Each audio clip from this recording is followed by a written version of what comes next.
did you get to where you are? I became feelingless. And what that means is I'm not saying turn off your feelings towards your family, your wife, your husband. I'm not saying that. Turn your feelings off when it comes down to you wanting to be better. Who's gonna carry the phone? What that means is when that alarm clock goes off, your feelings gotta go away. It's raining outside, it's cold outside.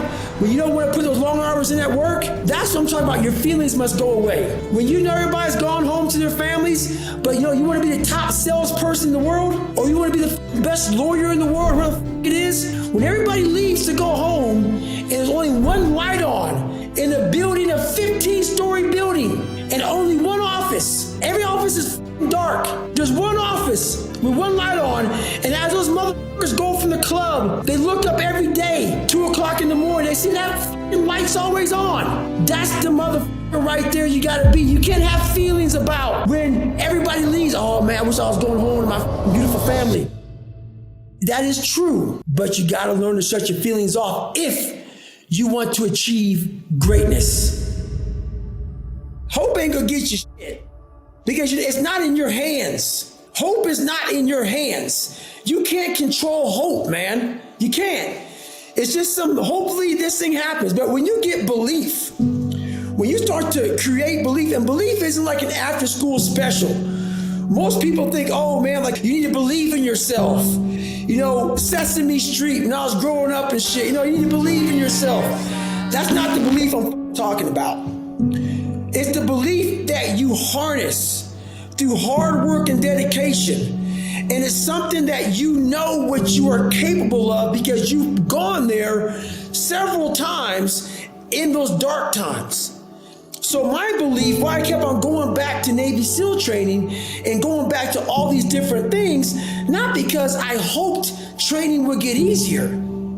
It's because I believed I could make it.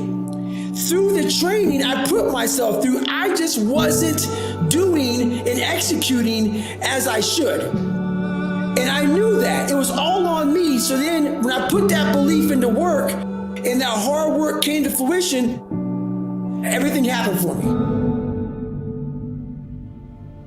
And we always fall back on what's comfortable to us.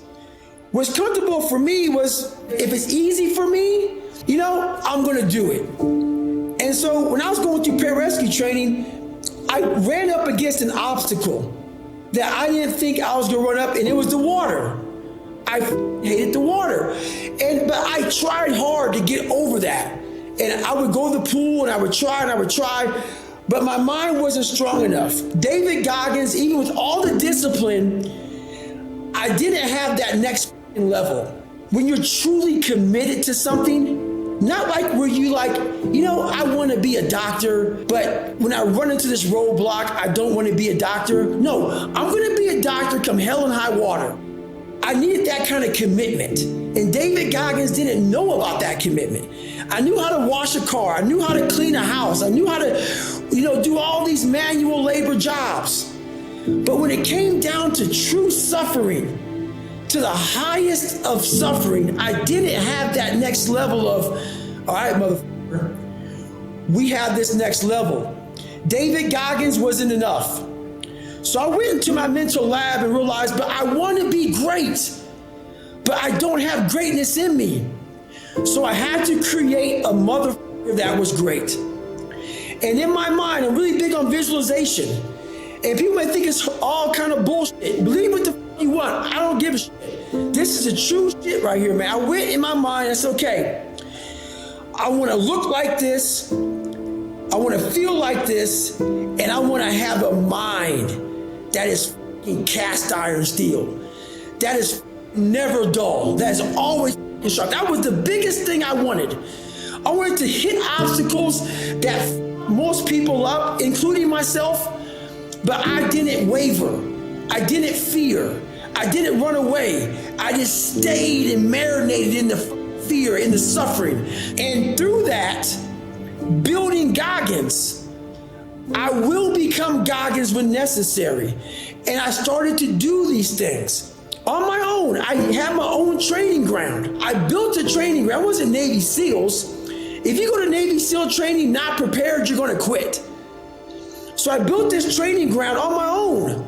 And And I started doing these horrific things that David Goggins couldn't handle. But Goggins started slowly coming up. I started putting that visualization of the guy I wanted to create. And in that water, when things got hard, and I was training on my own, Goggins would appear. Goggins would appear. When David Goggins would come up, Goggins would smack him the down and say, no, motherfucker, we're gonna drag you through this. And that's kind of how it happened over a period of time. This man evolved. Goggins became the guy that can withstand all kind of torture and pain and keep coming after you.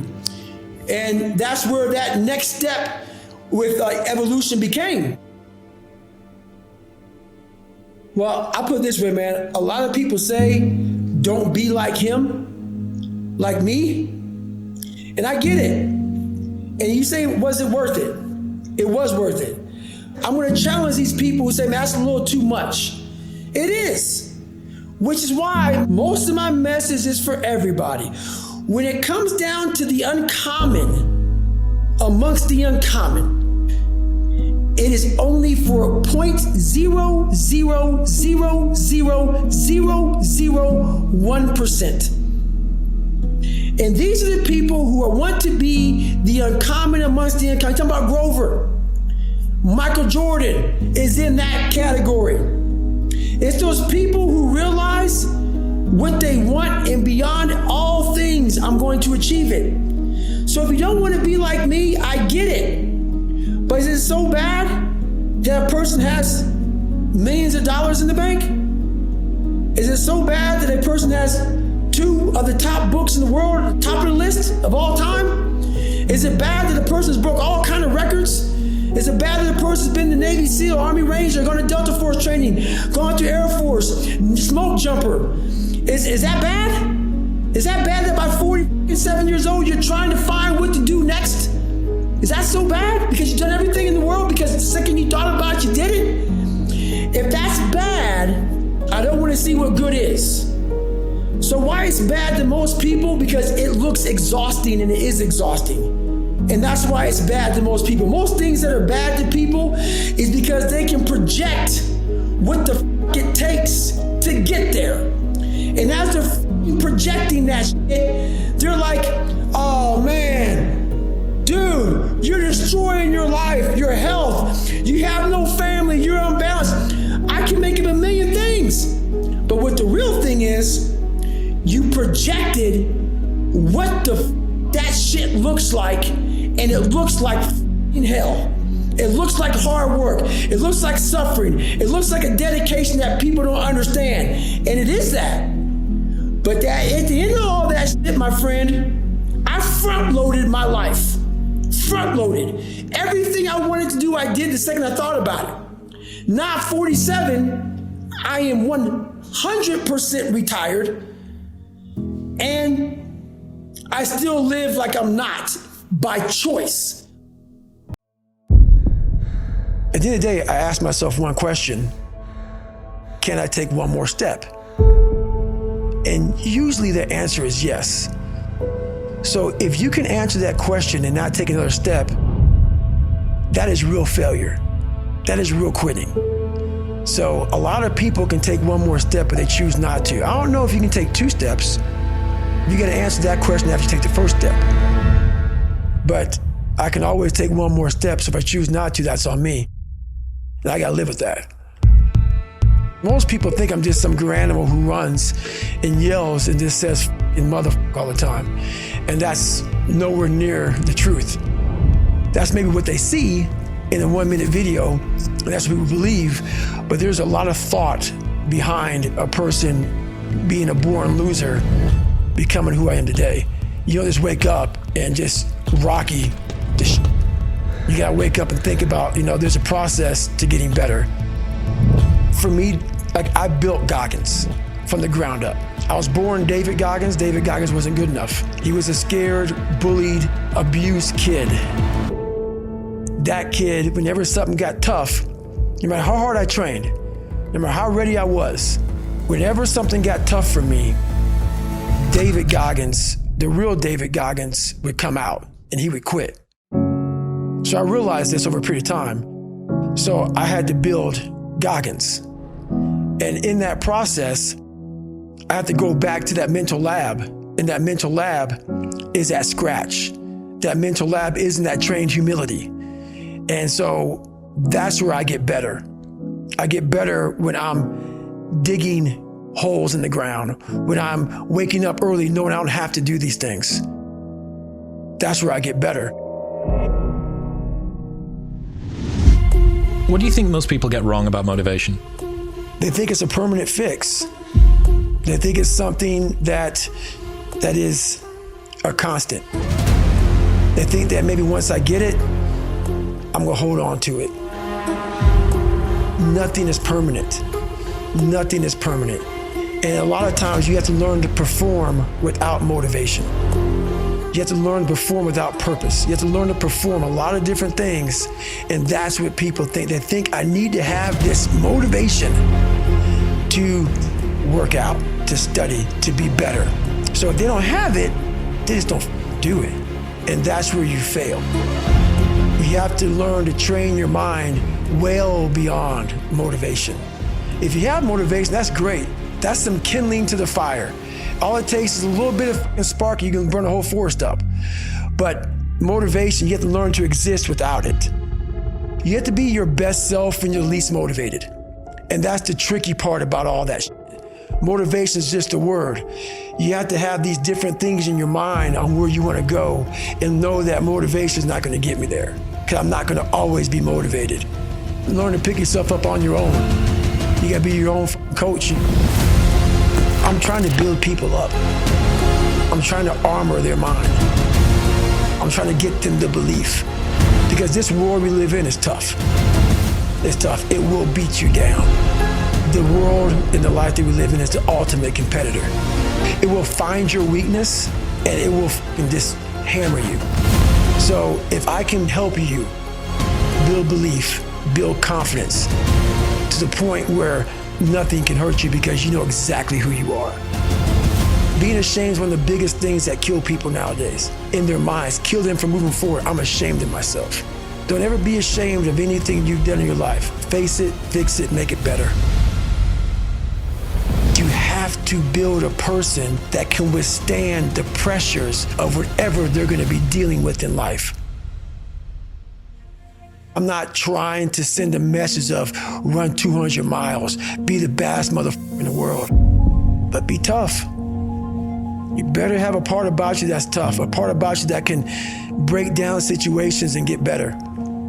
And break down situations very quickly within some trauma in your life, some devastation in your life, because it's gonna come. The devastation, the trauma is gonna come. And you can't allow that to become a Jersey barrier. It can't be a Jersey barrier. It has to be something that you can maneuver through very quickly and move forward. That takes a lot of toughness. Unchosen suffering is gonna happen, right? So the only thing that you can do is have some chosen suffering to prepare for it. It's the only thing you can do. That's the only thing you can practice for the unchosen suffering. It's that chosen suffering. Do something that sucks every day. I know there's so many people that have the ability and just refuse to get off that couch. Refuse to study a few more hours. Refuse to go deeper, to go further. And that's where I gain the advantage. It's so easy to be great nowadays, my friend, because most people are weak. Most people don't want to go to that extra mile. Most people don't want to find that extra because it sucks. It's miserable. It's lonely. So you become very, very powerful when you overcome yourself. You have to want it. You have to want to be better. And it starts off with you have to have pride in yourself. You have to have pride in yourself. You have to have, there's something about you, whether it's your last name, whether it's just the smallest thing, you have to be proud of yourself. And if you have no pride in yourself, I can't give it to you. Because you're always going to compromise. You're always going to fold. Always. I'm very proud of myself. Now I'm not talking about bad pride. The attention to detail for the human being I want to do. I call this thing, like, I want to be the standard. I want to be that guy. Like, every place I went in the military, there was this ethos about how this place is, how we're going to live, how we're going to represent ourselves. And I walked around And I saw that most people didn't live up to that ethos. Like if you go to whatever company, they have this mission statement on how we want to run our company. I made one for myself on how I want to be.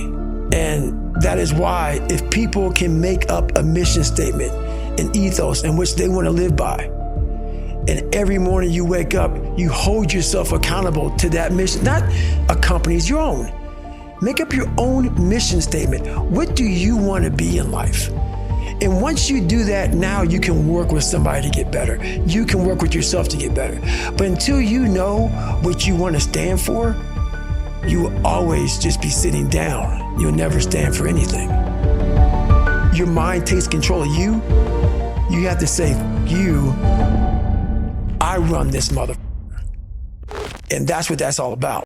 The things I don't enjoy that I still do, that's where growth is at. And that's, for me, the only place growth is at is in that uncomfortable zone. So you want to be normal. So you just want to be like everybody else that roams the world, not knowing the power that's in them, being fine with being mediocre. You want to go back to who you were, huh, David? I'm like, that, man. I want my mind to know who's in charge. So for the better part of 26 years, my mind was in charge of me, which is why I made all these horrible decisions. But once you take control of your mind, you start making decisions for yourself versus your mind making decisions for you. So basically, a lot of us aren't prepared for life. We get up willy-nilly and just hope life is going to happen. It is going to happen, but it's going to happen with a prepared mind or an unprepared mind. Most people attack life with an unprepared mind. What I do is I try to account for all things that could happen, might happen, probably will happen, and then the unknowns. So basically, I can't account for everything, but I do know there could be some things that come up in life that you need to be ready for. I know for a fact I'm not going to want to work out tomorrow. Therefore, I'm preparing my mind for that. I don't want to do that. I know tomorrow will come with some difficult decisions to make. It may come with getting a phone call saying someone died, this happened, that happened. I'm always preparing myself, not in a morbid way, but just like, look, man, be ready for life. Don't let life just start attacking you left and right. Make sure that you start to build a mental armor so then you're ready for life. And that comes with a very physical way, and the physical helps out the mental. I realized at a young age how to change myself was through discipline. And the military didn't teach me that. It was something I realized I had zero discipline, zero self-discipline. And I realized I have to start developing this.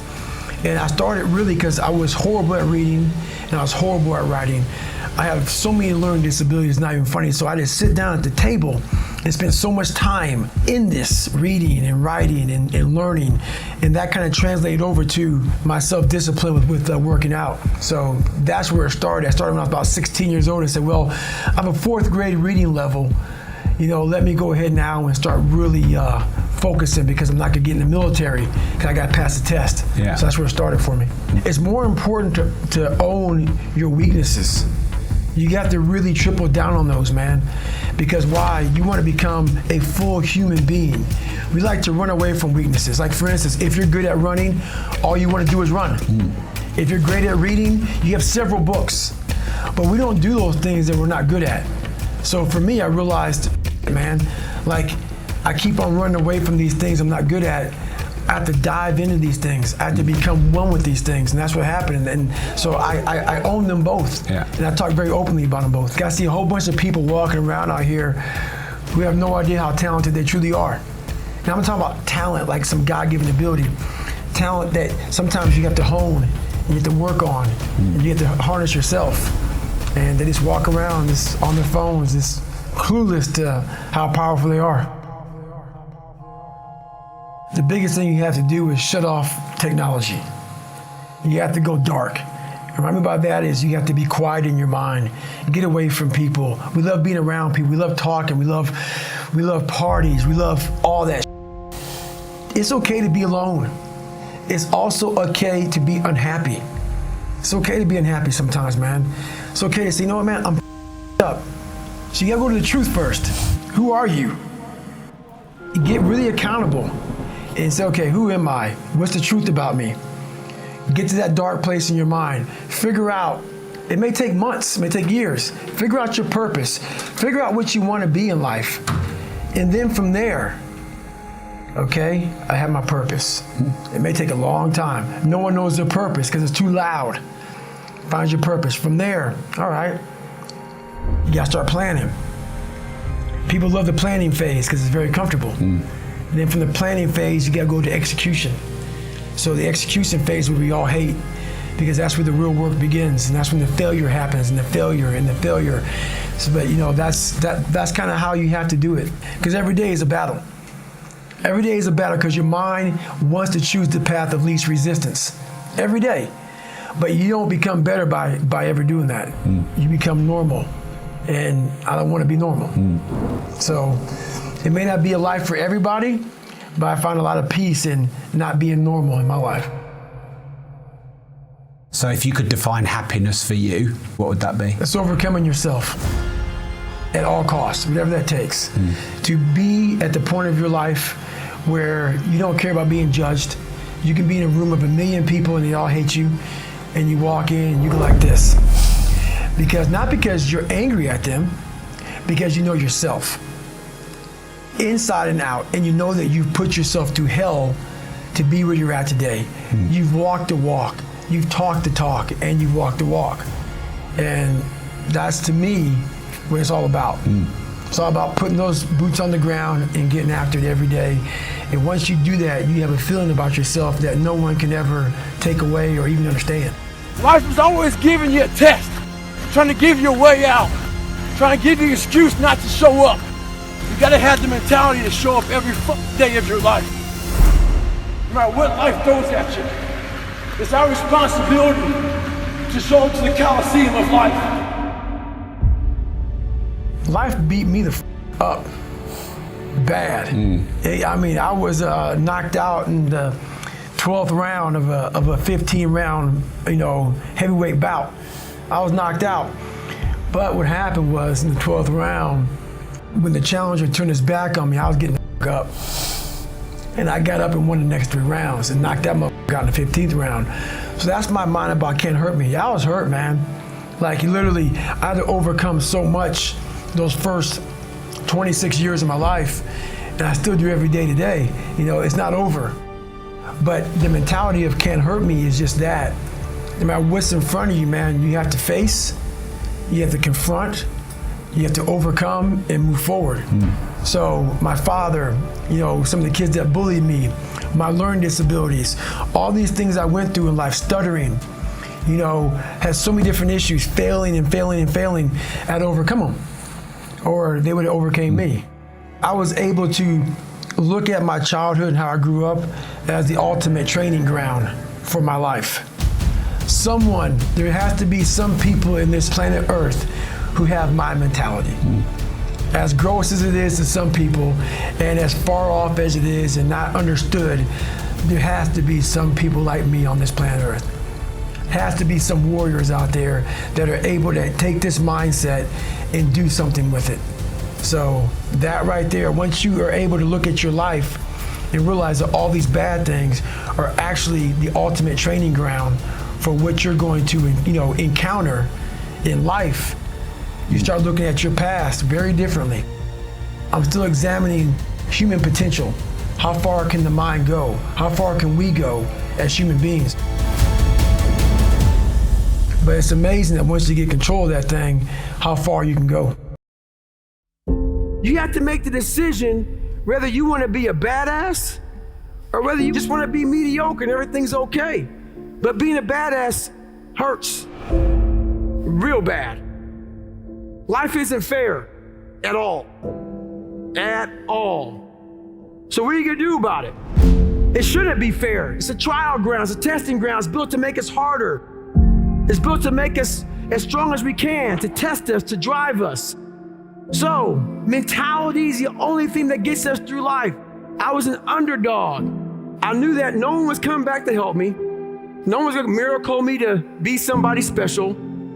Everybody that called me, my dad, my mom, all my situations were on me now. It's solely on me. So I had to start developing an indestructible mental toolbox, the most powerful weapon in the world. We walk around with it. It's our mind. You have to believe that you are here for a reason. That there's some reason, me getting beat up, me getting tortured, me being bullied, me being born with no foundation, me having to figure all this shit out on my own, figuring out this indestructible mental toolbox, had to be for a reason. And my reason, I believe now, I know for a fact, was to unlock the code of human potential. And for me to share that with people. I'm amazed at what a human being can actually do. I literally made this human being out of just like a whole bunch of scraps. And I started putting this scrap metal together. And after a while, I started learning more and more and more through pain and suffering, through all the failure I went through trying to build this person who's Goggins. The one thing that made me who I am today is being vulnerable. It's breaking myself down to the absolute rock bottom and being able to tell people who I am. And that's how I fixed it. Literally, being able to look somebody in the eye and say, you know what, man, I have a whole bunch of character problems, character flaws.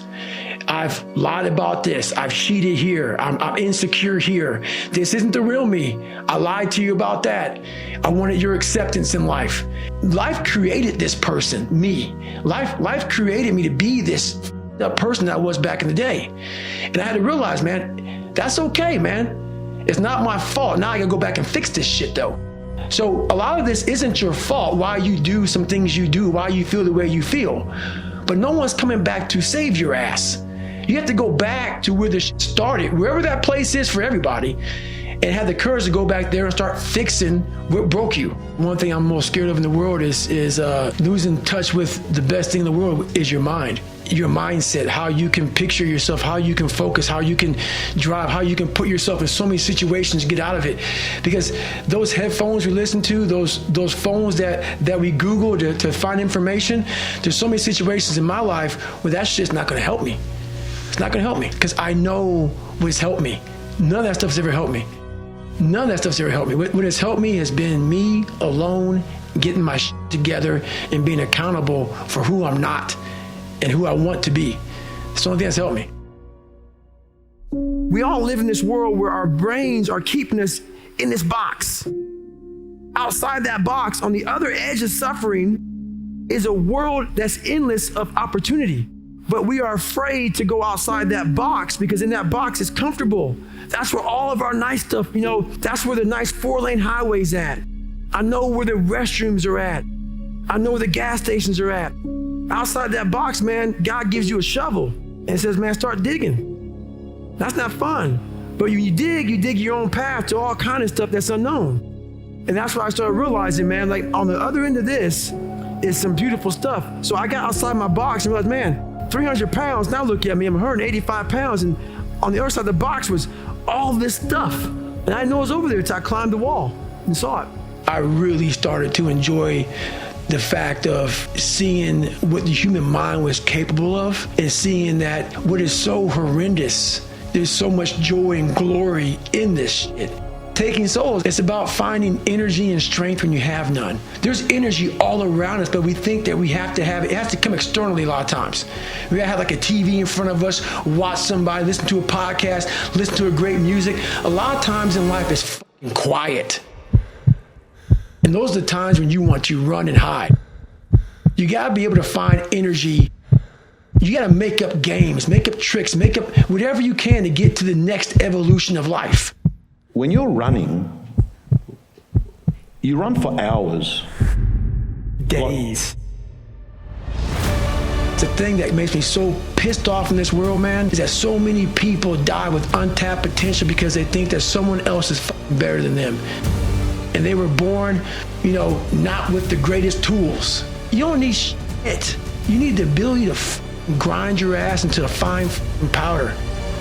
And when you're in that fine powder, find a way to build that motherfucker back up repeatedly. You have to always be willing to work. And a lot of people now are talking. I hear so much talk. I don't hear a lot of work. I hear a lot of people telling you what you should be doing, how you should be doing it, how you should be living. And I look at him and you're fat, you're out of shape, you look like shit, but you're telling the motherfucker how to live. The woe is me mentality. It's too hard. Life isn't fair. These things in life are not easy for me. You look to your left and you look to your right and you start to judge yourself off other people. Everything starts to corrupt your mind. You start to look around too much at other people and what they're doing, and that starts to corrupt your own dialogue. We are judging ourselves against too many fucking people. You have to judge yourself against yourself. This is a race against David Goggins and David Goggins alone. And once you can silence all that bullshit, all the outside interference and things that are attracting your mind to everything, you can then start to grow. We want to skip forward to peace. Let's skip all this pain and suffering and misery of real life. Let's cover it over, nice big blanket, and let's find peace. No, sorry, it's not possible. Gotta go into that hellhole of life that you have that fucked you up and fix it. And that's what I'm here to do. You must go to war with yourself before you find peace. I'm trying to give you tools on how to do that. And I'm not considering smile and be happy about it. It's a hard journey. It's a real journey. It's a journey that's gonna take you way outside of being comfortable. You'd be very, very uncomfortable. I'm not a theorist, people. There's a bunch of people who are theorists who go to the library, study the mind. They study it in a book. I studied it by being a practitioner. I put my mind in hell and I realized how I was thinking, and I figured out tools and tactics on how to get through it by being in it, not by studying it, by being in it. I did 67,000 pull-ups in 9 months, and it calloused my hands. It calloused my hands real good to protect my hands against the bar. I started learning how to callous my mind to callous over my victim's mentality, and that's what I did.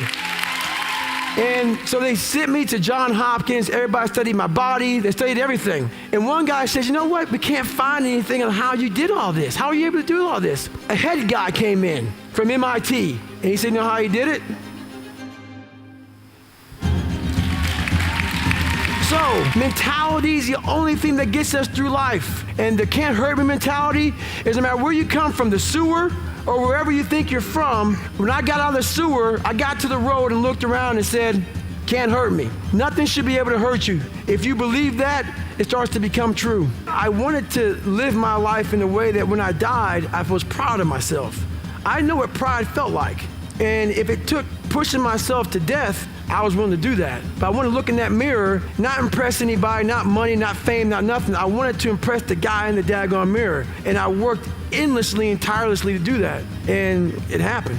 I actually sat back when I was fat, nasty, out of shape, miserable, and created a human being in my mind that didn't even exist. And said, that's what I want to be.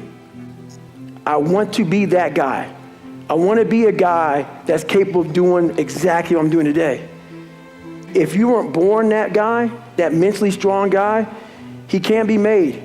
But in making that person, you have to be who the you are every day of your life and never care about anybody who gets in your way that says you're not doing something the proper way. When you get beat as bad as I did, I lied all the time. I wanted to be accepted and loved and all that shit that I created about 50 people. Whatever you like, I like. Just be my friend. And that's where we get lost in life. You start to create a whole bunch of people that aren't even yourself. You never figure out who you are.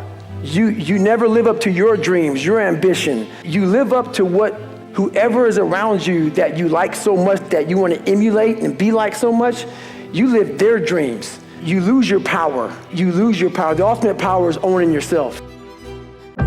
When that alarm clock goes off at 4 or 5 in the morning, your mind says no. You just say, this is what we do. It's what we do now. Because to get to where you want to go, the amount of pain involved, the amount of mental pain of how many times you're going to have to do something that you don't want to do to get to where you want to go. There's going to be more times you do something that you don't want to do than you are going to want to do it. And that's your new norm. Why is the truth so important? You know what? Because first of all, it does set you free mentally. and it gives you a starting point. You have to have the truth to have a starting point. If I'm lying to you about who I am, or I'm lying to you about whatever, there's no starting point. There's a false reality. You have to create the real reality. So that's what I call my accountability mirror in my book. That's the real reality. Where the f am I gonna start from? So for me, I was lying to this, lying about that, so I had no starting point. Once you come face to face with who you are, you have a starting point. All right, I'm not real smart. I have no courage. I have no self-esteem. I have no nothing. Nothing. That's my starting point. Now we can move from there. But if I tell myself I'm strong, I have courage, I'm smart, and all these are lies, you continuously push that starting point backwards. So that starting point is the truth. The no f***ing bullshit truth that only you can tell yourself. So it's the starting point. The truth's the starting point. And most people are surrounded by people that don't tell them the truth. No. Because it's too painful. It is. Especially nowadays in this society, we like to surround ourselves. It makes us feel so good. Those people who say it's okay. It's okay. It's not okay. It isn't okay, man. And I get it, society's changing, and we love to feel wanted and loved. Trust me, that's all important. It is. But you have to have the truth from people. Hey, you're not working your butt off hard enough. You're not trying hard enough. We all think we're trying hard, but what are you gauging that off of? I talked to this one kid the other day. College is kicking my ass. I said, what are you gauging that off of? I go, are you trying? He goes, yeah, I'm trying my ass off. I'm studying hard. I go, what are you gauging trying hard off of? Well, in high school, I didn't have to try at all, and I made great grades. In college, I'm trying hard. You're trying hard compared to what you did in high school, which was it came easy to you. So your reality is something that you created off of something easy. So you trying hard is 2 hours of studying. I'm gonna tell you a difference in trying hard and trying hard. Trying hard is something in your mind just doesn't stop, where we know 2 hours isn't enough. So it's all about, reality and what you're basing things off of. When I was 297 pounds and I was fat as hell trying to be a Navy SEAL, the scariest thing in the world to me, even to this day, was that could have been the rest of my life. I thought then I was trying hard. That's the scariest thing in the world. I thought then, 297 pound, working for Ecolab, spraying for cockroaches, making $1,000 a month. I thought that was me at my 100% potential. Come to find out, I wasn't anywhere near that. 106 pounds less, graduated Navy SEAL training, went on to do all these other things. Looking back on that was me trying hard. That's why people gotta understand, what is in us, we have no idea until we start trying hard. And I mean really trying hard, where you're obsessed with, hey, this is my new norm. My new norm is that, wow, this isn't always fun. It's not always meant to be fun. And that's when you know you're trying hard. We all have two people. We have the easy voice, which is that 20% telling yourself that I'm easy at 90% of my full potential, maybe 100% at that 20%. That's that voice that we all love. That's that very comfortable voice, that's that mommy holding you saying it's gonna be okay. Doesn't care how good you are, just loves you. Just loves you no matter how messed up you are in life. That's where you wanna be at. So that's that one voice. This other voice that we walk very far away from is a voice saying, hey man, you ain't doing shit. So we try to get this voice out of our head completely. And we live over here in this land. So what you have to do first is turn up this voice over here. The voice saying things to you that aren't nice. That it's in our head saying, you know what, man, dude, you're not doing shit. And it's not putting yourself down. People take this the wrong way in this new society. I'm not saying to put yourself down. I'm saying listen to the truth. And the truth isn't in the 20%. The truth is in this other part of your brain saying, look, man, you're wasting a bunch of percentage here. We have 80 more percent that we're not tapping into, because in this other 80% is suffering, pain, failure, self-doubt, darkness, and then a whole bunch of light. But to get to this light, you gotta go through all of this shit. So a lot of us know that. We know. We do know deep down. Yeah, I can get over here, but over here, man, this is much better because I gotta go through this journey that is not fun. This from 20 to 100%, this shit in between is not fun. So we decide to live over here. So everybody goes, how do you do that? You know exactly how to do that. It's not a magic trick. It's all back down to a very primitive mindset of we just have to do. It's like breathing. Breathing becomes normal. Like we don't even know that we're doing it. That's how you have to live your life. When that alarm clock goes off at 4 or 5 in the morning, your mind says no. You just say, it's just what we do. It's what we do now. Because to get to where you want to go, the amount of pain involved, the amount of mental pain of how many times you're going to have to do something that you don't want to do to get to where you want to go. There's going to be more times you do something that you don't want to do than you are going to want to do it. And that's your new norm. That's your new norm. So then it's like breathing. And then once you do this over and over and over again, it becomes like breathing. I don't want to live this lifestyle, but to get to the other side of this, I have to. If you really want it, you realize what trying is and what trying is not. Once again, I have to say it very loud and clear. I'm not about being a masochist, but what I found when I was 297 pounds, so I'm not a guy that read a book and said, oh, they're the answers. All this came from here. It came from me putting myself on the hot seat and then saying, okay, wow, okay, 297, this is where my mind was at. To get to 187, this is where my mind went to go through 3 hell weeks, to run 205 miles, to do 4,030 pull-ups. And I'm a natural born fat guy. Even though I was born 175, I gained 125 pounds. I was lazy. That's who I am. I'm a guy that likes to sit back, watch TV, and eat pizza. Like everybody. Like everybody. All I crave is that mama voice. Please love David, love David. That voice got me to 297 pounds.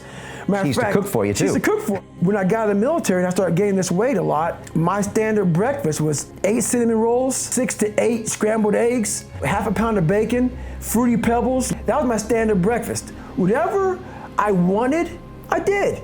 And that's where I started seeing myself get further and further away from my true self. And your true self is found, honestly, in that very uncomfortable zone. I have this haunting voice in the back of my head. A lot of us have it. Yeah. We just ignore it. And it was there for years. So I knew in the back of my mind that I could pull off this whatever. Whatever I wanted, I knew I could. But I was afraid of the work because I wasn't gifted with brains. I wasn't gifted with God-given talent as far as like athleticism. So I knew to get to where I had to go, to be on the same playing field as these men, to even try out for this program, I knew the work was gonna be something that I didn't want to even attack. So I was just putting it off. But yet you did it. Because it haunted me. The voice in my head said, you know what, man, you're gonna die never even trying to reach your full potential. And how's that gonna feel? So I'm gonna live even while I'm dead. I'm gonna be, because I believe in a higher power, whatever it may be. I don't know what it is. I believe that your mind lives forever. Some spirit, something lives forever. I'm gonna be haunted by the mere fact that I literally just, that's what I was. So whatever heaven or hell is, you're in hell the rest of your life. The rest of your life. And if there is a God, which I hope to God there is, knowing what I put myself through now, whatever memories I have, if there's any at all, I'll be a happy man. But I knew that I was gonna pay for this while I was living or while I was dead. I was gonna pay for this, because basically to me, it was a huge sin. I'm basically just gonna sit here and just be a comfortable man. Wasting your life is a sin, It's right? a sin. Let's say you're in the hospital bed and you're getting ready to die and somebody walks in the room and you have one copy of your book and it's sitting right there on the table. And you're taking your last breath and you're talking to this person, you say to them, I want you to read this book. As you're dying, think about this. That book that you just wrote, would it change your life forever? And if it's not changing your life forever, you have to rewrite your book. You have to start rewriting it right now. I wanted to live my life in a way that when I died, I was proud of myself. I know what pride felt like. And if it took pushing myself to death, I was willing to do that. If I want to look in that mirror, not impress anybody, not money, not fame, not nothing. I wanted to impress the guy in the daggone mirror. And I worked endlessly and tirelessly to do that. And it happened.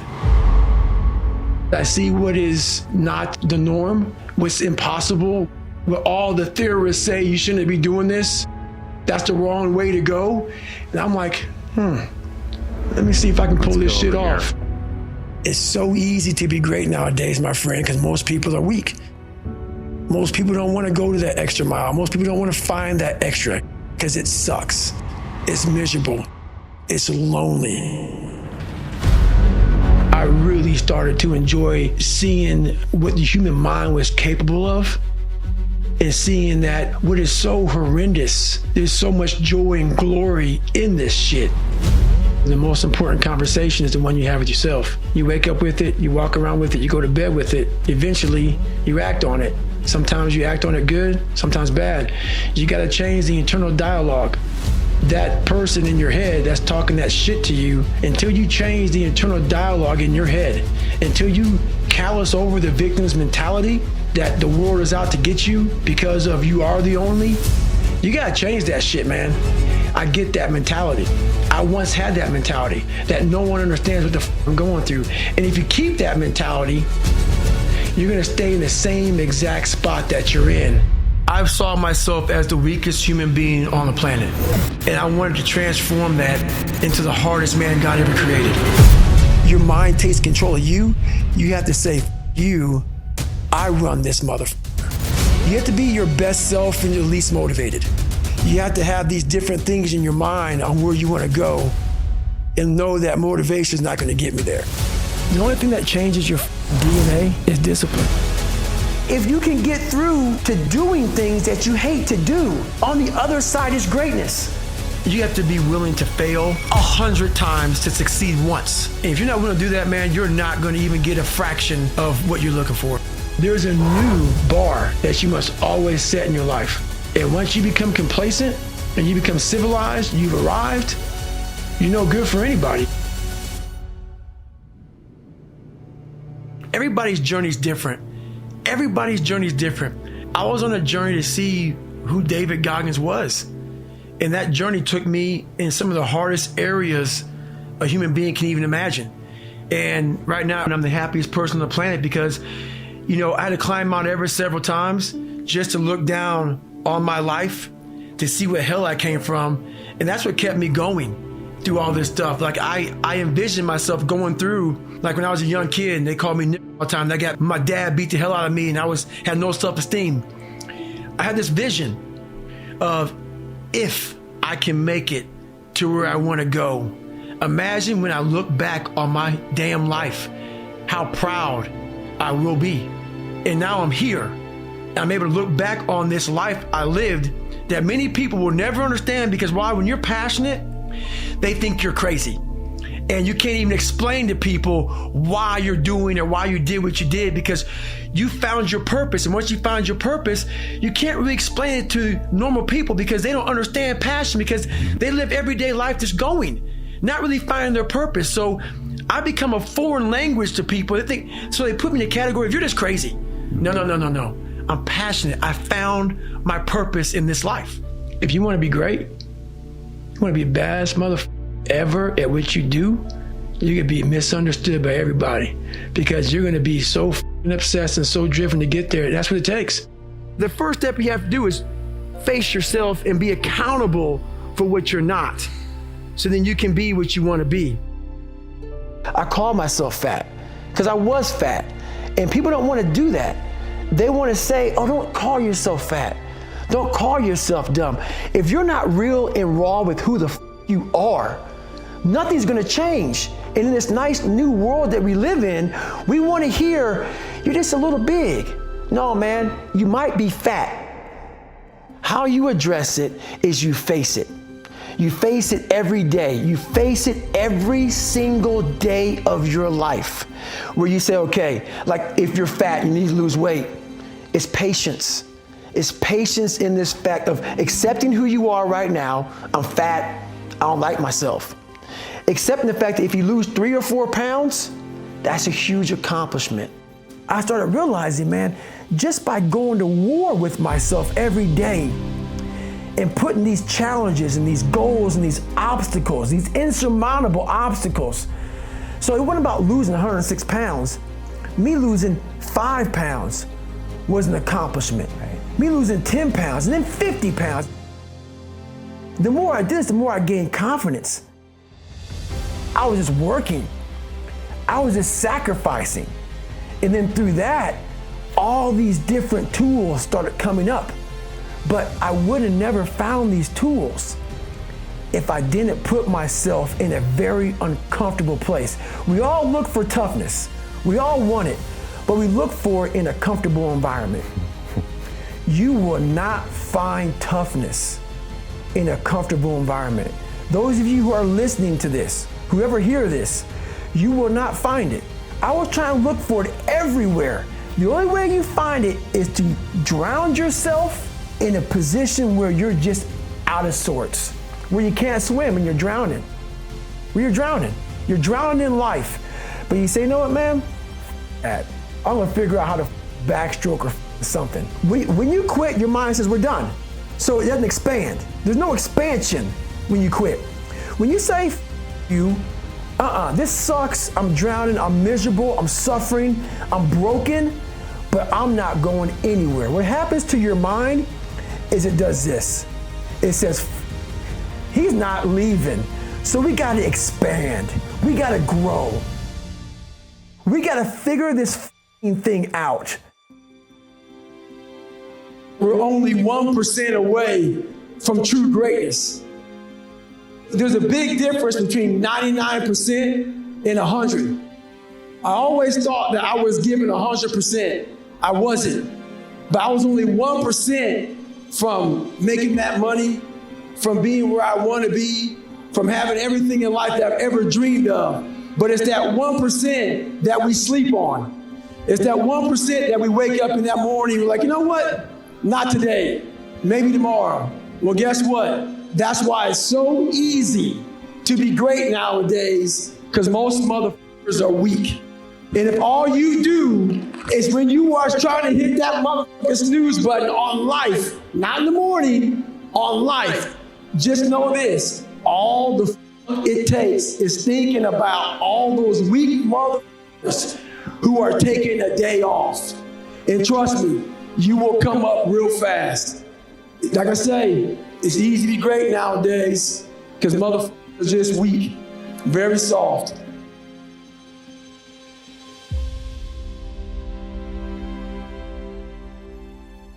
Well, I believe that you have to build belief. Belief is like, there's an after school special belief where the mom says, believe in yourself, and that's all great, but there's also a built belief. And the built belief is one where you are constantly, like for me, I came from a bad place. How I build belief is through the daunting tasks I put myself through. So that's proof positive that I can. So it correlates.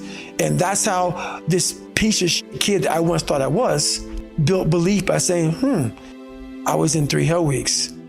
I went to Ranger School. I tried out for Delta Selection. Undeniable stack of proof. That is proof, motherfucker. So whenever you think you can't, confidence comes from the thing that you built. You must build belief. You must build confidence. It can't be like, hey, I'm gonna knock that shit out. You gotta look over here and say, I can knock that shit out.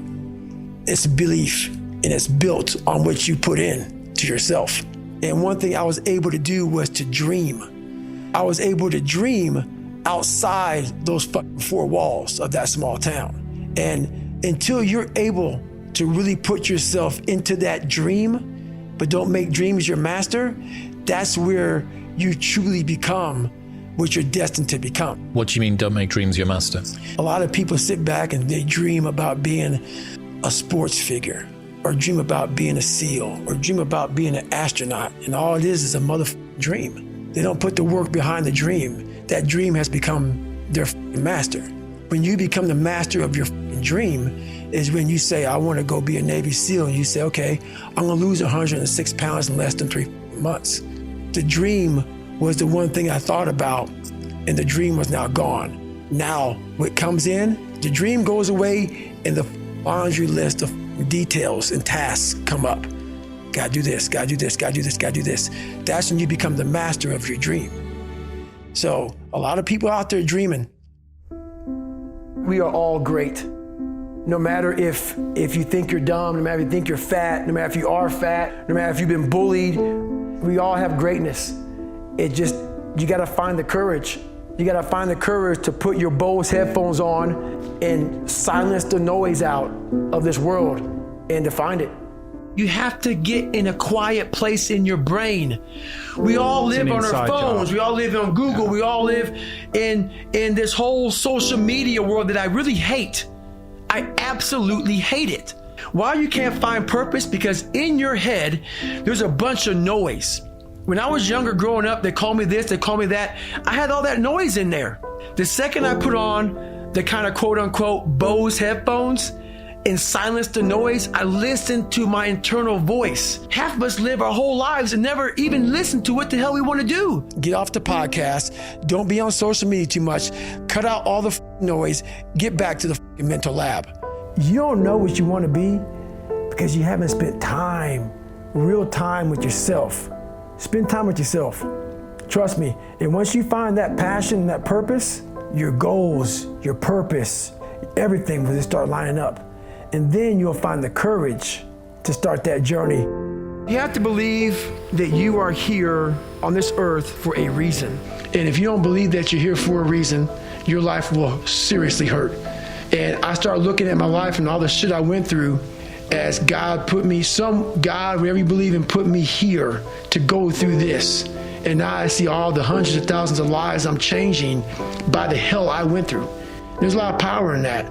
So my purpose, as I started going through this journey, instead of looking at like, woe is me, God, man, why? I started looking at it as it's the perfect training ground. You knew exactly what you were doing. You knew exactly what the you were doing, obviously. You put me in every situation possible to tell a story that needed to be told. The reason why my story resonates with people, because I don't hide. I'll tell you exactly who the I am. I will admit to it. People are great at hiding. So they want to just find peace. No, you got to take your shit, fix whatever's up in you. Don't just shove it under the rug. Fix it, and then you'll find some peace later. How the is a 297-pound cockroach guy who quit on everything is now considered one of the best men on the planet? How is that possible? It means I had to change one thing, my mindset. I had to believe and make that belief work. And through hard work, I did that. I also believe that we're going to end up one day meeting the Maker. And I believe that Maker knows everything about you. Everything about you. Knows I was going to be here and talking to you. Knows everything. And the one thing that scares me to death in my life is getting to heaven and not being what I was supposed to be. And I believe that God has a chart, and he looks at the chart and he puts it in front of you when you get to heaven. He says, hey, this is what you're supposed to be. And one of my biggest fears in life was to see that chart and not have every block checked off. You know, I want to make sure that I'm constantly pursuing whatever it is I'm pursuing, just constantly grinding myself into a fine powder. That's my purpose now, to continue to push myself so others can see what is possible. Let's say you're in the hospital bed and you're getting ready to die, and somebody walks in the room and you have one copy of your book and it's sitting right there on the table. And you're taking your last breath and you're talking to this person. You say to them, I want you to read this book. As you're dying, think about this. That book that you just wrote, would it change their life forever? And if it's not changing their life forever, you have to rewrite your book. You have to start rewriting it right now.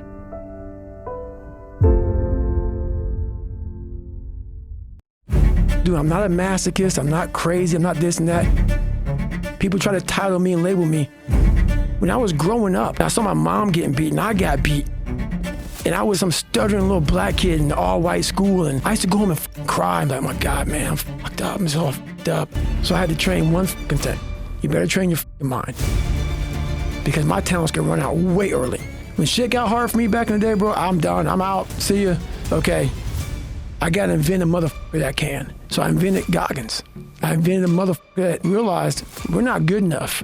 But Goggins realizes we're mentally strong as and we're going to outstrength these motherfuckers in the mind. You need to work harder. You need to discipline your mind better. We need to help people more than just saying it's okay. It's okay that you're not willing to help yourself out. That's not okay. It's not okay. It's not acceptable. I came with this thing called perform without purpose. And so many people, they need to have a 5K, a 10K. I need to have a course in front of me. I need to have something in front of me for me to get my ass up and do some shit. And that used to be me. And nowadays, you know, shit, for the past 20-some years, I don't need fucking purpose. And people miss out on this, man. The purpose, we're all looking for this golden purpose. Is it this? Is it that? Is it making money? Is it my family? Motherfucker, the purpose is you. We forget that. Every day I wake up and I don't want to do some fucking shit. I'm like, okay, man, do you want to be a bitch today? Do you want to feel like a little bitch? Do you want to walk around all day knowing that you could, but you didn't? So it's perform without purpose. You have to learn how to get up and do shit when you ain't got no fucking 5K, no 10K, nothing. Nothing exists. Your life fucking sucks. You're in the dungeon. But guess what, motherfucker? I'm still going to get it. Because when that time comes, because the time is going to come, when that purpose is there, you'll be ready. But most of us aren't ready because we don't know how to do without having the golden carrot in front of us. And so you're all every step you take in that journey, as you're like, for me, I run every day. I hate it. But every step I take, I'm like, all right, motherfucker, you're beating the demon again. I made a decision, and my decision was to be the best person I could. And I basically, a lot of mornings I wake up and say, f your feelings. And that doesn't mean like, you know, don't take it literally, f your feelings. But sometimes you have to go beyond what you're feeling. And my knees were fucked, but guess what? I wanted to run. And I knew that, okay, you can get knee replacements, this and that. It wasn't because of I ran too much. People always want to say, oh man, you ran so much so you fucked up your body. You know, you don't want to be like David Goggins. I hear it all the time. You don't want to be like David Goggins. I gave everything. I gave everything to who I am. I gave everything. And when you give everything, man, you have no regret. People didn't understand me. People don't understand me now. I don't give a f. I know exactly what I was doing. I'm not a masochist. I'm not crazy. I'm not this and that. People try to title me and label me. No, I had something to fucking do. The way I describe it to people when people ask me, like, why does he do all these things? Like, what is it? What is the motivation here? I go, he's on a mental journey that very few people have ever been on, because people don't understand you, or they misunderstand you, or they purposely misinterpret the way you're living your life. You're trying to understand your mind in a way that very few human beings ever get to understand their mind, because you're taking your mind into these terrible, dark places all the time, and you're trying to pull things out of that. You're trying to learn things about yourself and about your potential from that. That's exactly it. And that's what people don't understand. I study the darkness. You find no fucking answers in the light. None. It's too happy. It's too nice. We don't need to be taught how to live in happiness. That just comes naturally to us. Happy moments, but the dark times, man, and you can't get there unless you put yourself there. Life will take you there, but when you get into those dark moments, that's why people, how are you able, man, I couldn't read and write till I was a junior in high school. How are you able to write like this, man? Motherfucker, I go to such places in my mind and I study the darkness. Like, it's not just physical. When I was growing up and I saw my mom getting beaten, I got beat, and I was some stuttering little black kid in an all-white school, and I'm on stage and I gotta say one fucking line in front of fucking 15 people, and I walk off stage kind of fucking stutter. All those insecurities and all those fucking things, man, I used to go home and cry. I'm like, my God, man, I'm fucked up. I'm so fucked up. Hang on, man. As I got older, we gotta study this shit, man. The only way we're gonna fucking get through this is if we study it. So every time I'm in a dark moment and life's up around me, whether it be physical or just life, I get in it, man, with a fucking pen and paper. I'm like, okay, this sucks. I can feel like I'm losing my shit, but let's fucking study this.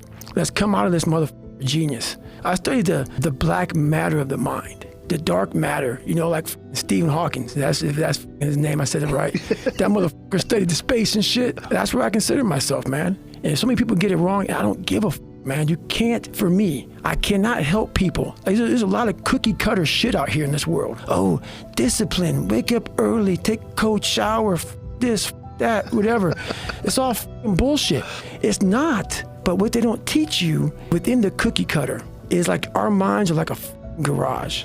And the garage, if you open a garage and it's all cluttered up, it's all up, you can't put your car in there. You got boats and you got kids' toys and shit everywhere.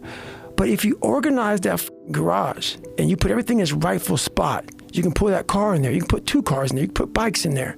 And that's like with the mind. People talk about discipline and determination and repetitions and all this shit. Consistency. Why people fall off the wagon so often is because their mind is full of shit. There's no room in that mind for discipline.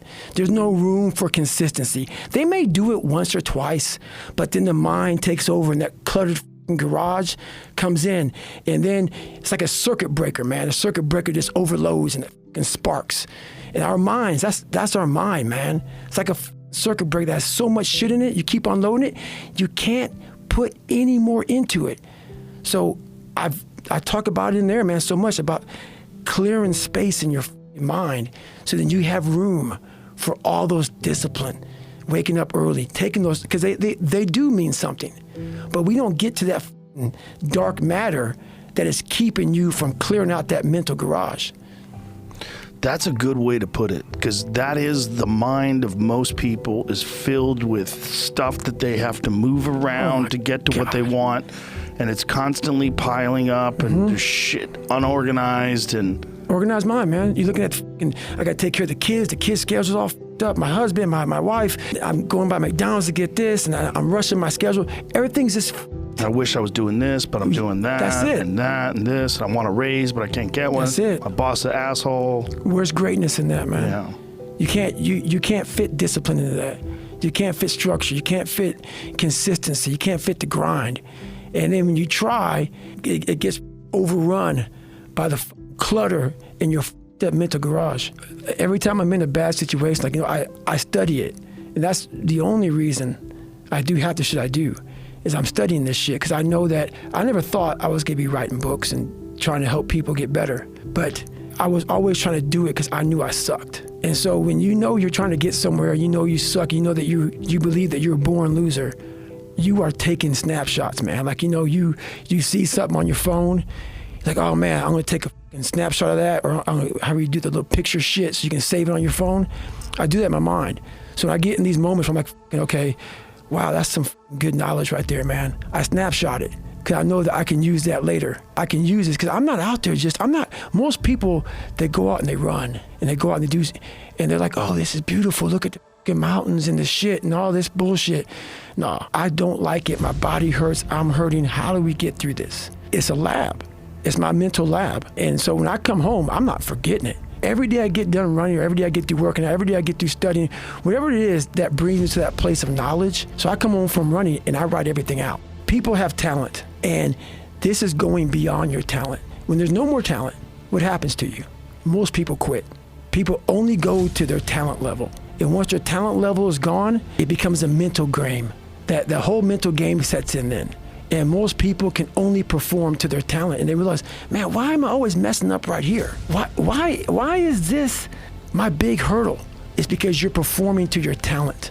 And then after that, your mind has nothing for you. I see fighters, I see runners, I see people who they're great, but they get to the edge of their talent, and it's like, man, what's up? Because you're now at the point now where your talent ain't gonna do shit for you, my friend. Now it's the mental game. And that's where people get lost in life, get lost in that next level. And that next level is found for me in the things that I do. First of all, I didn't have much talent.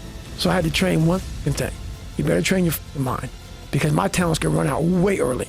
When shit got hard for me back in the day, bro, I'm done, I'm out, see ya. Okay, I gotta invent a motherfucker that can. So I invented Goggins. I invented a motherfucker that realized we're not good enough. But Goggins realizes we're mentally strong as and we're gonna outstrength these motherfuckers in the mind.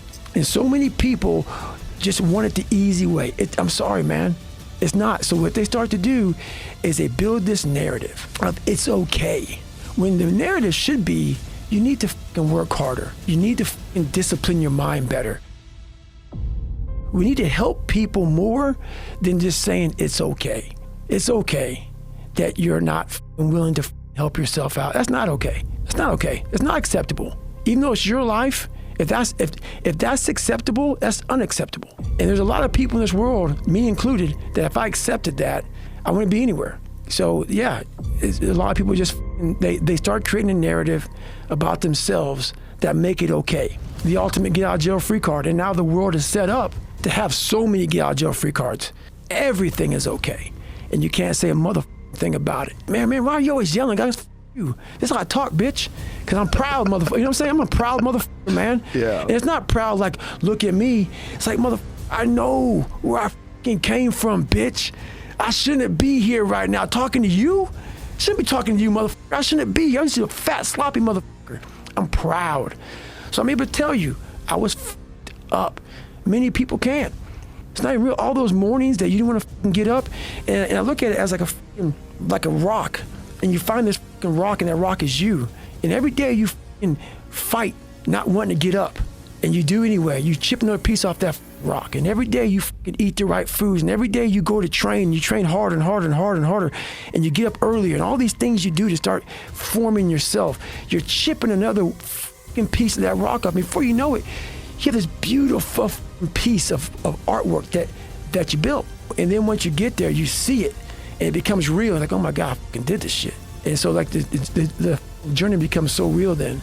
But so many people aren't willing to chip away at that stone that is them, to start chipping off those rough edges. That's the fear. The fear is never reaching your potential. That's it. That always falling short, always quitting before you're done, always procrastinating, always not doing the right thing. And then one day you're an old man. Yep. And you look back and go, God, I could have been great. Yep. I could have been great. I never forget one time I was running by a graveyard when I was fucking just trying to become, I was fat. And I ran by a graveyard and I looked out there, and I have all these epiphanies, man. I have all these moments of like, it's crazy, man, of just thought. Cause I'm always by myself. I'm always in deep thought about how to be better. And I look out there, I'm like, man, I wonder how many of you motherfuckers in there are so upset with how you lived your life and fucking just regret how you lived it. And I'm running at 300-pound man thinking, man, don't fucking die like this, bro. Don't die like this. So people wonder where this shit comes from me. It comes from such deep thought of trying to see what this is all about. What is this life all about? What am I all about? Why am I here? You know, I had to find purpose. And my suffering, it had a purpose. It had a fucking purpose. Many people build confidence in different ways, and they build belief in different ways. Coming from where I came from, I didn't have any belief in myself. So some people can go read a book and get belief. Some people can go take a yoga class, have good parents. So where I came from was so far down underneath soil that I had to build belief by truly ingraining it in my brain. So the things I do, I'm always, every day, building belief. And my belief had to be where it is because I was so far down. So it may take a 200-mile run for me. It may take a 100-mile run. It may take late nights in the gym. But without belief, you have nothing. And I realized that when I was a young kid, I have no belief. I have to build it. And a 5-mile run didn't do it. I had to push myself to such extremes because I came from, people judge me by not knowing where I came from. So unless you're me and you came from where I came from, I guarantee you wouldn't have made it out. Guarantee it. And I knew that. So my belief comes from going, I had to build it. And that's how I build it, man. I build it by the things I do. I never cared about myself. Never. Never. Ever. Which makes what I do now for people, I understand.